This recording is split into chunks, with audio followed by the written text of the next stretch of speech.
I'm Johnny Mac. Welcome to the Wrong Way Garage. Today we're going to take a break from all the projects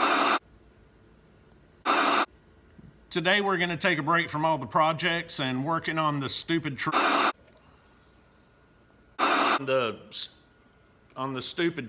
and we're going to have a conversation about first generation S-10. I'm Johnny Garage Johnson, and this video is about to get hardcore.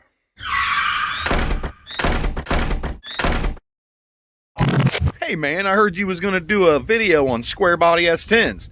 I want in. Now I assume that the six of you know who that is, but just in case you live under a rock, that's Johnny Garage Johnson from the YouTube channel Hardcore Garage and the Facebook group Hardcore S10. And I'd be willing to bet that he's got more knowledge about S10s between his ears than GM probably does on paper. So if he's willing to hang out and get in on this, so what do you say, Johnny? You want in on this? Do I want in? Heck yeah, I want in. Awesome. We're gonna drop some knowledge. S10 knowledge. Hopefully this isn't confusing with all the Johnnies. Johnny? Johnny. I'll do my best to keep up. Meanwhile, you get us started on this thing. The Chevy S-10, probably the coolest and most popular mini truck ever produced. Now, obviously, this conversation's about the first generation S10. Now we don't want to forget the GMC S-15, which was later rebranded as a Sonoma in 1991. Exactly. And we had the Blazer as well as the S-15 Jimmy, which was GMC's version of the Blazer. The S-10 pickup went from 82 to 93. The Blazer went from 82 to 94. In 82, there was a long bed and a short bed. And where I lived, we called them long wheelbase and short wheelbase. Of course, that terminology changed in 83. 1983, what a stellar year. We had the extended cab coming out, which was known as the maxi cab back then, or the club coupe if you were a GMC guy. And we also had the four-wheel drive the first year. So by the time 1984 rolled around, we already had a standard cab, an extended cab, a short bed, a long bed, two-wheel drive, four-wheel drive, plus SUV models. Oh, there's a little more to it than that. I know, because somewhere on this list, we should probably say the words Bravada and Hombre, and we haven't even gotten into the high-performance vehicles yet.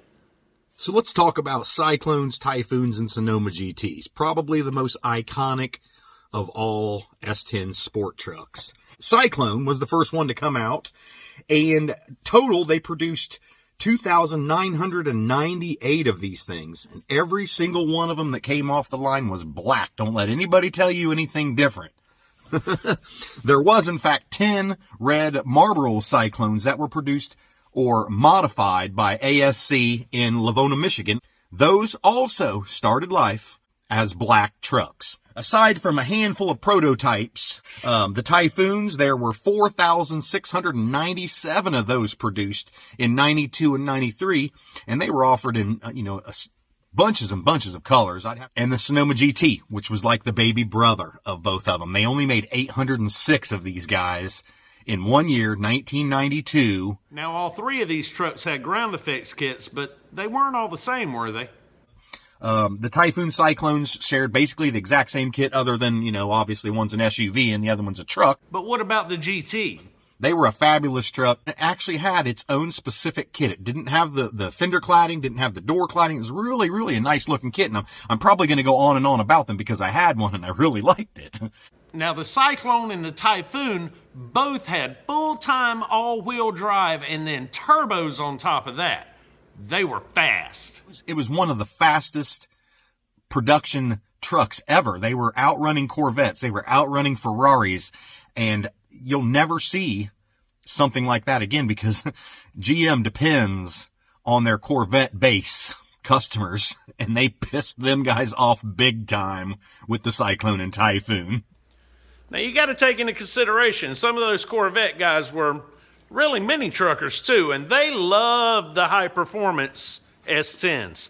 Now, that being said, let's talk about some appearance packages. Now, from 82 to 93 in the pickup trucks, you had Tahoe, Durango, Sierra. That would be the different interior packages, whether or not you had cloth, door panels, carpet all the way back, rear wall carpeted, full headliners or 2/3 headliner, any of that kind of stuff. As far as appearance packages, the Cameo would have been one of the earlier ones. Cyclone, Typhoon, Sonoma SSTs, ZQ8 was a package. You know, most people think of the second gens when you say ZQ8. The ZQ8 actually came out in 1983. Now, the ZQ8 wasn't much on the first gen. More or less just a set of nicer shocks and a fatter sway bar. That's all you got. And let's not forget the Baja. It was the red, white, and black four-wheel drive that was all appearance packaged out. And a lot of people might say that the Cameo was kind of the predecessor to the Cyclone. If you look at those first top-speed Cyclones, they did have a Cameo kit on them. We're assuming they just were able to grab parts off of the shelf. And actually, that's not totally true because they were extended cab models. The Cameo was basically, it wasn't the first sport model, but it was the first sporty looking truck, if you want to call it that. And in 89, 90, you could get them in red, white, and black. The 91s, they offered them in several colors that year. And they also switched to a one-piece grille, which kind of changed the aerodynamic a little bit, other than the round fog lights. And on the GM side, instead of a Cameo, they had what was called the Californian ST, which there is rumored to only be 50 of those ever produced. In those early years, there was also a lot of third-party dealership packages that were offered, kind of like conversion vans. The Top Gun had its own special ground effects packages. The Choo Choo Custom Wildside had its own fiberglass one-piece bed that a lot of people like to refer to as the hot tub bed, which it isn't. The Zimmerman had a dually look. The Blazers had that Targa loop that went over the back of the rear windows. And the Sun Blazer. Wow, what an incredible concept. Almost like the K5, had a removable rear roof section, and you could have, it was a fiberglass roof, I'm pretty sure, that was on the rear, and they also had a cloth foldable top that you could have on there, emergency use. The ones that I've seen, they don't really look factory, but I know it was offered because I've seen the brochure. And I believe that the Sun Blazer was offered by ASC, but don't quote me on that. Now, the body never changed until 94 when they came out with the second gen, but there were plenty of cosmetic changes along the way. In 1986 was the interior change where they did a different style dash and door panels.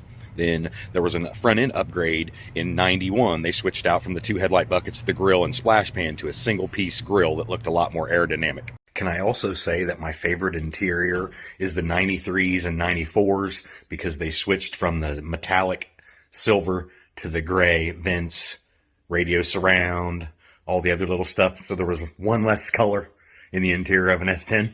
Now, by no means was the S10 the smallest pickup truck on the road. But it was quite possibly the most influential mini truck on the road at that time. But more importantly, the S10 and the S-Series platform fit in perfectly with a growing community that was called mini truckers. That community helped shape an entire culture that became known as mini trucking. Yeah, we know that mini trucking shares its roots with several different other genres of custom vehicles. Vans, custom vans is a big part of that. Full-size trucks, hot rods. I can remember the first mini trucks having a rake on them, fat wheels, big wheels in the back, and little 4-inch skinnies in the front. And then, of course, lowriders. Got to add that in there. Oh, definitely. The lowrider community influenced the mini trucking world tremendously. The super low vehicles, the incredibly custom interiors, and the hydraulics, big influences. Don't forget extreme paint jobs. Oh, absolutely. But the mini trucking community drew inspiration from the best of each custom car culture that was out there, and we found a way to make it our own, made it fit our needs. So where the lowrider community was going with metal flake and candy colors and pearls and big murals, the mini trucking community went with neon colors, bright, outrageous graphics, drips and splashes and digitized type stuff. It was The best of each culture all wrapped up into one. Johnny, you're a little more technical, so why don't you give us some weights and measurements on the 3 different models: long bed, short bed, extended cab. All right, well, let's start with the wheelbase, which, by the way, is defined as center of the front wheel to center of the rear wheel, except in the case of a tandem rear axle, at which point the rear is defined as the midway point between the two wheels, which does not apply to the S-10 because GM never made a tandem rear axle S-10. So if you ever see one in the wild, you'll know for a fact that's a custom truck. Now, the wheelbase on the standard cab short bed S-10 measures out at 108.3 inches. The short bed extended cab measures 122.9 inches. Now, you would think that the long bed, being 7-foot 6-inch bed, would be the longest of the trucks. And as far as overall size, you'd be right, but only by a couple of inches. But because the standard cab and the extended cab both use the same 6-foot short bed, the long bed truck comes in with a wheelbase 5 inches shorter than the extended cab. It measures out at 117.9 inches. I always wanted to take a extended cab and stretch it out and put a long bed on the extended cab. Of course, if I did that, I'd want to cut the roof off, make it look even longer, maybe do a walk-through with some seats in the bed, put a hot tub in the back. Hey, Yeah, babe. get back to the facts. Oh, yeah, okay. Now, as far as the Blazer and the Jimmy went, the two-door Blazer had a wheelbase of 100.5 inches. Now, the four-door Blazer, which, by the way, was not released until March of 1990, hold up! Now, we all know that the first year model of the four-door Blazer was 1991, but it was released way back in March of 1990 as a 91 year model. Now, understand, this information comes from Wikipedia, so if it's wrong, it's on them. If it's right, go ahead and give them $10 while you're on their page. Apparently, they need the donations. The four-door Blazer had a wheelbase of 6.5 inches longer than the two-door at 107 inches even. Now, obviously, the Blazer's a couple of inches taller than the truck, which means it's going to have a little more headroom. But the official measurement on the headroom of the truck is 39 inches, which sort of confuses me because my head's only like 9 inches tall. Not that it really matters. If you measure from the bottom of the top of the bottom of the seat to the headliner, you're going to find something closer to 36 and a half inches, something like that. Which makes me wonder exactly how is headroom measured. I don't know.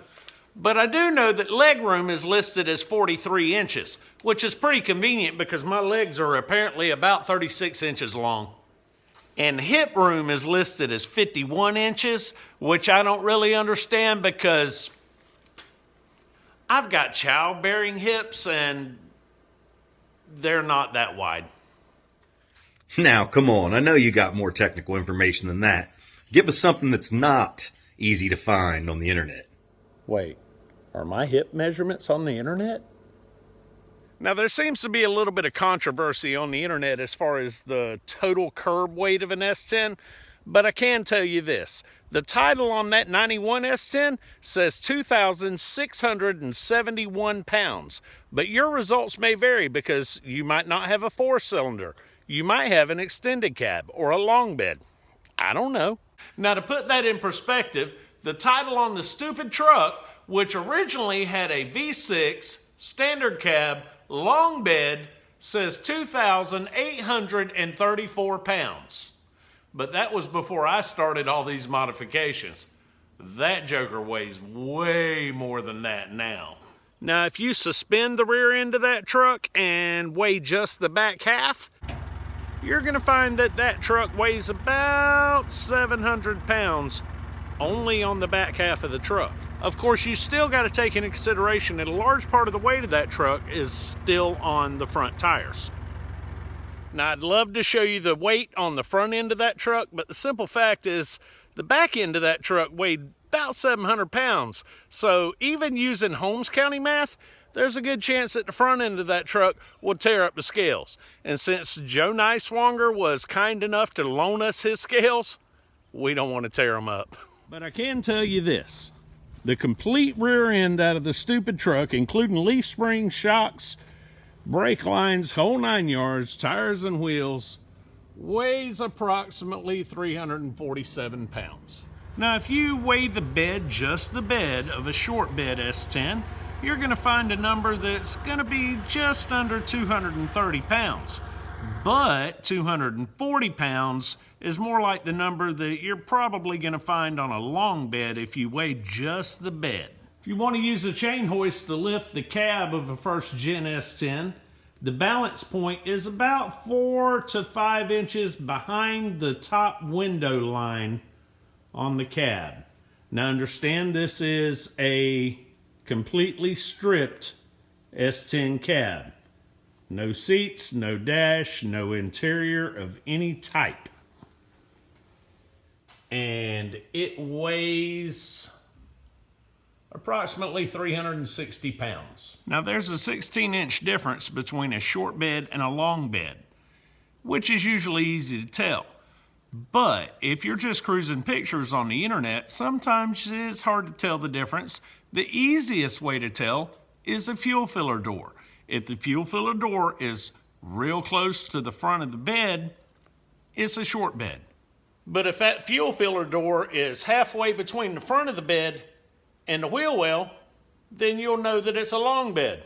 But now if that fuel filler door gets shaved like this one's going to be, pictures are going to be hard to tell. Now this might lead you to believe that that 16 inches is all right here. But if you measure it out, you'll find that only 10 inches of it is here. The other 6 is back there. And if your first Gen S10 is bagged, you are legally obligated and required to air it out before you walk into a convenience store. I don't think that's true. I don't know. You ever seen a bagged S10 at a convenience store that wasn't laid out? Let's get back to the actual facts. All right, well, you see that mail truck right there? It's on an S10 frame. And speaking of frames, a lot of people seem to think that the first gen S10 and the second gen S10 have frames that are exactly the same. But that's not entirely accurate. They are close, but they're not exactly the same. One of the differences is where the parking brake or the emergency brake connects in the back. The most noticeable difference, though, is the horns where the front bumper connects to the frame. Those are different. Of course, now, this frame has been heavily modified, so it's probably not a good example. Now, there were multiple cross members for the transmission on an S10, but which cross member was in your truck had more to do with which engine transmission combination and less to do with whether it was a standard or an automatic. Now, by no means was the S10 the first mini truck on the road, but by 1988, thousands of them had been sold. And about that time, the mini trucking culture had grown to the point that it justified its own magazine. And right there on the cover was an S-Series truck. Let's face it, as far as trucks go, mini trucks were some of the most economical trucks to get. And since the culture of mini trucking at the time tended to be younger people, that's pretty much what we could afford. And by the time that mini trucking had grown to the point to justify its own magazine, there were tons of accessories available for these trucks. I mean, every vehicle out there could be modified with nothing but accessories so that you could take your truck and set it apart from everyone else's truck. Let's not forget all the crazy modifications that you could do to these pickup trucks. There was convertible tops, targa tops, ground effects, tons of different wheels. You had chrome trim, chrome rockers, cowl hoods, window blasters, hydraulic suspension, air ride. I mean, there are unlimited things that you could do to these vehicles. The big booming systems in the back, people cut walkthroughs. I mean, it was really crazy, the body mods that you saw back in the early days, and a limitless amount of wheels and styles that you could use on your truck. That, you know, stick them out, tuck them in, whatever you wanted to do. It did not matter back in the day. People did it all. So whether it be accessories or rims and tires or suspension or stereo or whatever, there was all kinds of different ways to make your truck different from everyone else's. And you know what? That hasn't changed. Have no doubt, minitruckin is on the rise once again. The difference is, this time, we've got the 18-year-old, 16-year-old kid who just bought his first mini truck down the road because he got it cheap. And we've also got the 50-year-old mini trucker who's trying to build the truck that he wanted to build back in the day. So we have 40 years worth of experience, 40 years worth of knowledge, and we have a young generation and an older generation that can help each other out and benefit each other with the knowledge. Minitruckin has the potential to be greater now than it ever has been before, and the S-10 was a huge part of that, and it still is. You know why? Honestly, they don't make mini trucks anymore. What we have now, that's all we're gonna have. Here's some information I wish I had a year ago. If you're gonna cut the coil springs on your S-10, keep in mind that a general rule of thumb is that half a coil will equal 1 inch of drop. So if you need more than an inch, cut half a coil, test fit it. If you need more, cut a little more, test fit it. Don't cut a whole coil at one time, and make sure you put the cut in up in the pocket. That way it doesn't move around on you. Now that being said, let's be honest. In 1991, a set of drop spindles would run you about 300 bucks. And the other day, I looked them up on the Beltec website, and ordering them from Beltec, not even a third party, it was only $225. So there is no reason not to use drop spindles. And those are GM rims, but they were never offered on an S-10. Johnny Mac, I just wanted to tell you how much I appreciate you allowing me to come and be on this video with you. It really means a lot to me. The only thing that would have been cooler is if I could have actually came down there and did this live with you. That would have been amazing. Totally appreciate it, man. I love watching your videos. I hope you get the boost from this. Maybe we can share it on both channels or something to get you some more views, more subscribers, whatever needs to happen. Because, dude, I love watching your stuff. And you know I love S-10s. Well, if you hadn't have been willing to take the time out of your busy schedule over the course of several days to help me put this together, this never would have happened. So thank you very much. I'd also like to say thank you to Joe Niswanger for the use of his scales, Jerry Ray for his technical information, and Ziptie Diaries for his video contribution.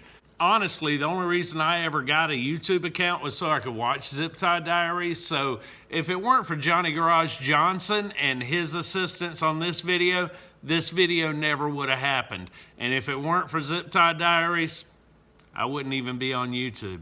So thank you both very, very much.